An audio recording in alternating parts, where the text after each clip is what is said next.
Hey, can I say something about Juwan Howard? Everybody was ready to put him in the Hall of Fame. All right. And I know you guys are in the coaching fraternity, so I'm not expecting you to jump on this. And in fact, you'll probably defend Juwan Howard, which is fine. First year, 19 and 12, 10 and 10 in Big Ten play. He inherited Xavier Simpson and John Teskey from a really good John Beeline squad. Last year, he was phenomenal. Elite Eight. Yeah, they win the Big Ten. It's questionable with obviously Illinois and Michigan, but whatever. He was awesome. This year, they're 7-6. They're an NIT team. I'm in the process, guys, of going through, believe it or not, every single coach right now, college coach who's played at least 200 NBA games. Okay. How about that? I've gone through, there's about 50 of them. I mean, I got everybody in here, you name it, in here, whether it's Clyde Drexler, Isaiah Thomas, Corliss Williamson, the guys that are current, Juan Dixon, Stackhouse, Reggie Theus, Mark Madsen, you name it. The only one, guys, you could potentially give a grade of an A to, and it'd be like an A- B+, is Juwan Howard. I'm telling you, there's not one other coach. Tony Bennett did not play 200 NBA games, in case you're wondering.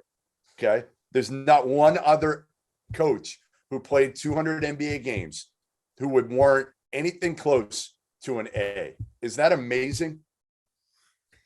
I mean, we talk about it all the times, but the two different sports, Yeah. NBA basketball, college basketball, two different sports, two different worlds to live in. Yeah. But Juwan's, I've seen Juwan up close, personal, dealt with Juwan. He's about as big time of a person as you can get. And Yes, he did an unbelievable job with last year's team. They were good enough to win it. I said if Isaiah Livers didn't get hurt, I think they would have been in the Final Four. This year's team, they got a lot of new faces, and any coach, doesn't matter when there's mass turnover, there's an influx of young people. It's hard. And when you get into the thick of the Big Ten, that's when it gets really hard. Yeah. Well, here's what I'll say too, with all those young guys this year, and I've said this before, you guys did not get a chance to go out in person and see this class when they were juniors after their junior year in high school. That is a big difference. You're watching them on tape, you're watching them on streams, and there are mistakes. There are going to be more mistakes made this year than probably ever. And I'm not calling these guys mistakes. All I'm saying is Caleb Houston as good as maybe we thought he was? Is Bufkin as good as maybe his ranking and the expectations that people put on this group, this freshman group, might have been a little unfair? Hey, Jeff, still though, here's the one point that I would make about Juwan and Michigan is in college basketball, it's still about experience too. It's talent plus experience. Now, experience could come in a lot of different forms today. You could take somebody like James Akinjo, who is in his fourth year and who's been around. And although he's new, he gives you even more experience. He just didn't get the Baylor experience from day one. But again, let's stay on Baylor because they're America's #1 team. Matthew Mayer, like we played Baylor what seems like 6 years ago at home and then at Baylor. He was in the game. I mean, you forget right now, he's a big piece to their puzzle. Yep. And when you're dependent on incoming freshmen and just incoming freshmen, it's amazing how difficult it is to win.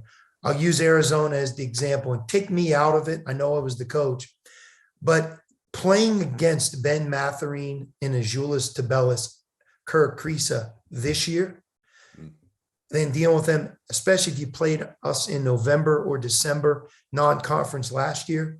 To your point about COVID, they were only in the United States of America for about 9 weeks at that point. Forget going to school. They never went to a class. They were in their room on Zoom. Getting to know your teammates, you weren't allowed.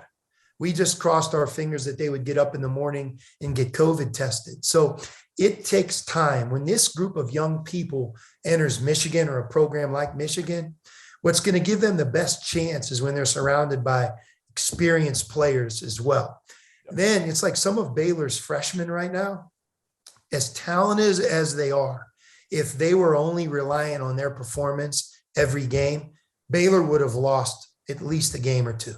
But they can afford to have miscues and don't have to be on it every game because Baylor's freshmen are surrounded by experienced good players as well. And I think as you look at Michigan, as it moves, especially through this year and the next year, I think you have a better fair assessment when you see some of their younger players growing older, being complemented by more freshmen down the road. But it's talent plus experience. The best teams right now, look at Villanova. It's experience even more than talent, right? Then you combine. Well, that's when Notre Dame was good, right? Notre Dame, when they were good, what were they? They were older. They had enough talent, Pat Connaughton, Bonzie Colson, some of those guys, but they were always older. Drew Timme played in McHale Center 3 years ago against the team with Zeke Naji and Nico Mannion and Josh Green. It was a great game. They beat us. I didn't even know Drew Timme checked in the game. He was just a young guy in the month of December, finding his way, learning the system. But later in that year, you saw it. Now look at him today.